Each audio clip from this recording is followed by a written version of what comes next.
प्यारे छात्र और छात्राओं, अगर आप लोगों को 2026 में बोर्ड परीक्षा देनी है तो मेरे भाई आप लोग अच्छे तरीके से जानते हो आपके रसायन विज्ञान के प्रश्न पत्र में एक क्वेश्चन आता है 8 नंबर का। क्या होता है जब, कैसे प्राप्त करें, केवल आपको रासायनिक समीकरण देना होता है। तो आज हम आपके बोर्ड एग्जाम 2026 के प्रश्न पत्र में आया हुआ एक ऐसा क्वेश्चन जो कि दिया हुआ तो बहुत आसान है, लेकिन बच्चे इसको कर पाएंगे या नहीं कर पाएंगे, इसको हम इस डाउट को आपको दूर करने वाले, और यह आपके बोर्ड एग्जाम 2026 में आ सकता है, क्योंकि बहुत ही इंपॉर्टेंट छोटी सी बात है लेकिन बहुत आपको फंसा कर दिया हुआ है। अगर आप लोग इसको देखकर ना जाते हो तो मेरे भाई आपको पछताना ना पड़े, इसलिए इस वीडियो को अंत तक देख लेना। और मैं आपको विश्वास दिलाता हूं, यकीन दिलाता हूं कि अगर आपने इस वीडियो पर क्लिक कर रखा है तो हो सकता है कि अगर एक भी क्वेश्चन इसमें से रिपीट हो गया तो आपके 8 नंबर या 5 नंबर पक्के हो जाएंगे। तो आप लोगों को क्या करना है, पूरा फोकस के साथ इस वीडियो पर देखना है। तो वीडियो को शुरू करते हैं। देखिए मेरे भाई, 2023 में आया हुआ आपका यह क्वेश्चन आपका दिया हुआ है, शुष्क ईथर की उपस्थिति में मेथिल आयोडाइड की अभिक्रिया मैग्नीशियम कराने से क्या होगा। ठीक है, शुष्क ईथर की उपस्थिति में मेथिल आयोडाइड की अभिक्रिया मैग्नीशियम से कराने पर क्या होगा, केवल आपको रासायनिक समीकरण देना है। तो अगर आप लोग ध्यान से पढ़ोगे तो कह रहा है शुष्क ईथर की उपस्थिति में, यानी कि जो शुष्क ईथर की उपस्थिति है, शुष्क ईथर अभिक्रिया कर नहीं रहा, शुष्क ईथर क्या कर रहा है, एक उत्प्रेरक के रूप में केवल भाग ले रहा है, यानी कि अभिक्रिया करवा रहा है। ठीक है, यह अभिक्रिया कर नहीं रहा, यह अभिक्रिया करवा रहा है एक उत्प्रेरक के रूप में। तो आपने क्या करना है, ठीक है, तो सबसे पहले आप इसको यहां पर एक रेखा खींच दोगे। ठीक है, और यहां पर शुष्क ईथर यानी कि उत्प्रेरक को आप लोग दर्शा दोगे। तो यहां पर आपने लिख देना है शुष्क ईथर, आपने यहां पर लिख लिया शुष्क ईथर, ये आपका हो गया। अब देखिए, मेथिल आयोडाइड की अभिक्रिया मैग्नीशियम से करानी है, मेथिल आयोडाइड की अभिक्रिया आपको किससे करवानी है, मैग्नीशियम से। तो इसके लिए आपको सूत्र पता होने चाहिए। तो मेथिल आयोडाइड का जो आपका सूत्र होता है वह होता है आपका CH3, और आयोडाइड का सूत्र हुआ था I। ठीक है, अब इसकी अभिक्रिया आपको करवानी है मैग्नीशियम के साथ। तो यहां पर आप लोग लिख दोगे मैग्नीशियम, ठीक है, Mg आप लोग यहां पर लिख दोगे।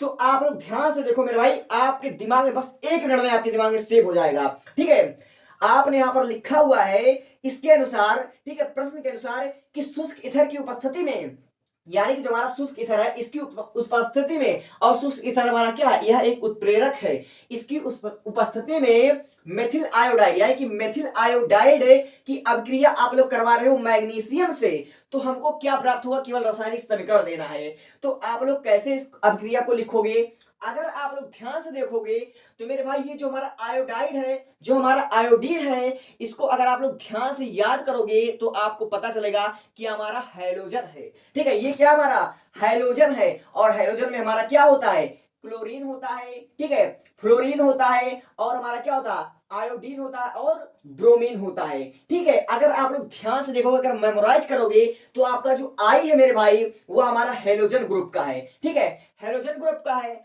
और अगर इस CH3 को आप लोग ध्यान से देखोगे, इसको अगर मेमोराइज करोगे तो ये हमारा एल्किल ग्रुप का सदस्य है, एल्किल ग्रुप। और एल्किल ग्रुप में हमारा क्या आता है, एल्किल ग्रुप में हमारा आता है, ठीक है, एल्किल ग्रुप में हमारा आता है CH3। ठीक है, CH3 हमारा आता है, और C2H5 ये हमारा आता है, ये हमारा एल्किल ग्रुप के सदस्य हैं। ठीक है, तो आपने क्या करना है, एल्किल ग्रुप यानी कि यहां पर आपने R लिख दिया। ठीक है, अब आप लोग ध्यान दोगे मेरे भाई कि आपको दिया हुआ है कि मेथिल आयोडाइड, मेथिल हमारा हो गया एल्किल ग्रुप, और आयोडाइड हमारा हो गया हैलोजन, और फिर उसके बाद दिया मैग्नीशियम।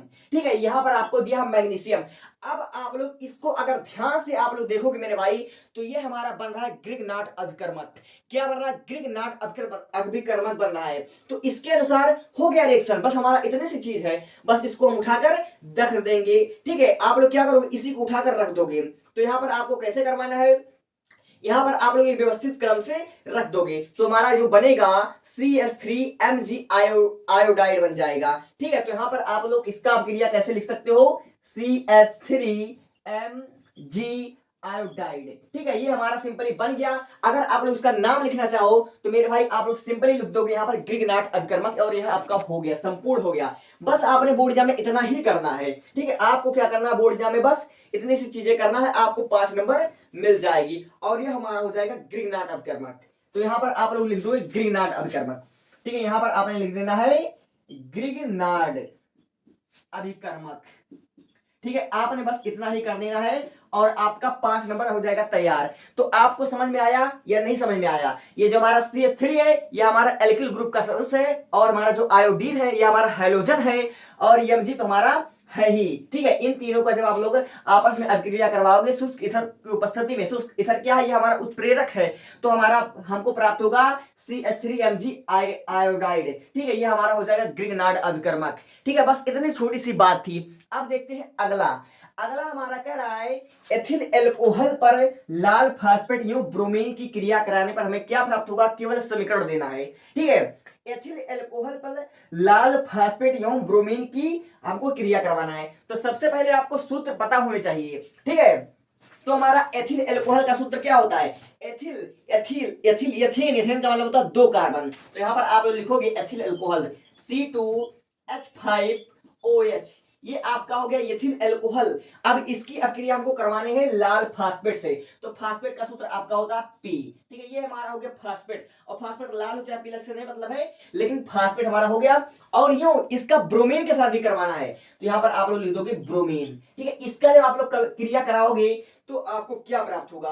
और ब्रोमीन आप लोग Br3 भी लिख सकते हो और Br5 भी लिख सकते हो। तो यहां पर आप लोग लिख दोगे Br5, क्यों? समीकरण को संतुलित करने के लिए।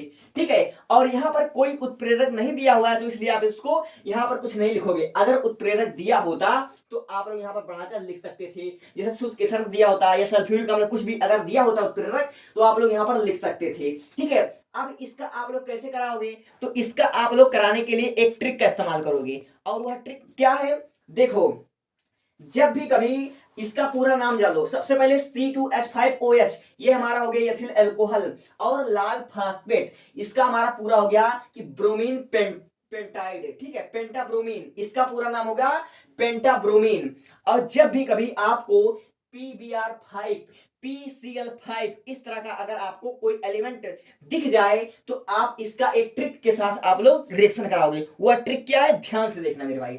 आप लोग क्या कर सकते हो, जैसे हमारा दिया हुआ है C2H5OH, तो आपने इसको क्या करना है? इस प्रकार आप कुछ लिख सकते हो C2H5, ठीक है, और यहां पर आप लोग O लिखोगे, और यहां पर आप लोग लिख सकते हो ऐसे।